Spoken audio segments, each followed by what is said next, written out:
Goal besarnya adalah negara ini akan memperoleh keuntungan dalam bentuk neraca pembayaran kita yang sudah berpuluh-puluh tahun kita tidak bisa menyelesaikan karena problemnya impor minyak kita terlalu besar sekali. Dan itu mempengaruhi currency kita, mempengaruhi yang namanya kurs dolar kita. Karena setiap bulan Pertamina harus menyediakan, harus beli dolar di pasar dalam jumlah yang tidak kecil, besar sekali. Larinya ke negara. Kalau ini nggak diselesaikan sampai kapanpun neraca pembayaran kita nggak akan beres.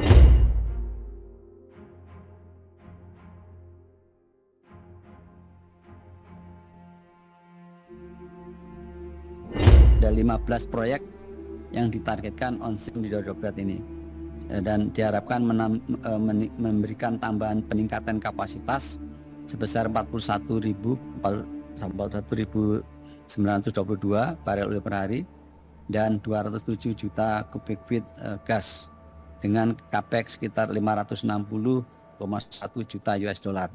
Fondasi kita di dalam pembangunan ekonomi itu yang cukup kuat dan cukup mendasar, akarnya mungkin sudah tertancap cukup dalam, itu adalah sektor minyak dan gas. 5 sektor yang memberikan kontribusi terbesar dalam penciptaan nilai tambah ekonomi, itu yang paling besar, itu semuanya terkait dengan industri minyak dan gas. Pembangunan RDMP maupun grassroots refinery adalah untuk meningkatkan kapasitas produksi daripada BBM kita, di mana saat ini kita kapasitas produksi kilang kita adalah sudah 1.050.000 barel per hari. Sedangkan berdasarkan RUEN tersebut di tahun 2030 kebutuhan BBM kita masih di kisaran 1,5 juta barel per hari. Nah, artinya apa? Artinya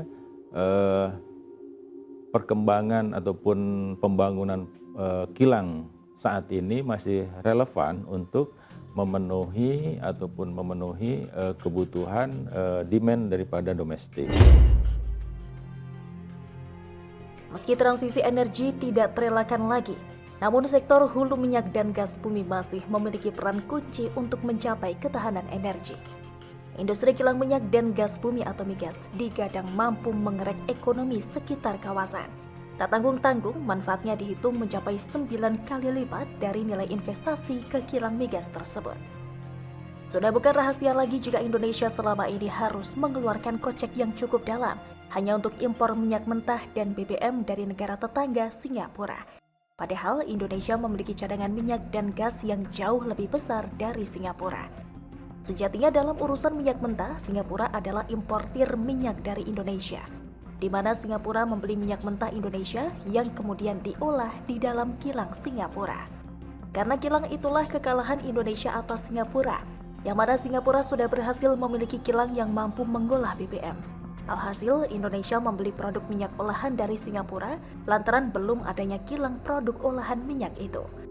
Karena itu pula lah sejak dipimpin Presiden Jokowi, Indonesia gencar membangun dan mengembangkan kilang minyak. Setidaknya ada 7 kilang minyak yang sudah beroperasi dan sejumlah lainnya masih dalam tahap pembangunan. Sejalan dengan hilirisasi migas yang dilakukan, Indonesia juga memiliki 15 proyek migas yang ditargetkan bakal beroperasi atau on-stream pada tahun ini. Kepala SKK Migas Dwi Sucipto mengatakan, 15 proyek itu diharapkan dapat memberikan tambahan kapasitas produksi minyak sebesar 41.922 barel minyak per hari atau BOPD dan gas sebesar 207 juta standar kaki kubik per hari atau MMSCFD.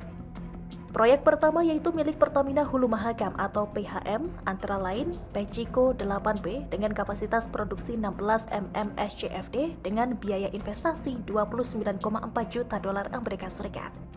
Kemudian Bekapai Artificial Lift dengan kapasitas produksi 12 MMSCFD dengan investasi 17,5 juta dolar Amerika Serikat dan SWPG Debottlenecking dengan kapasitas 8 MMSCFD dengan investasi 4,5 juta dolar Amerika Serikat.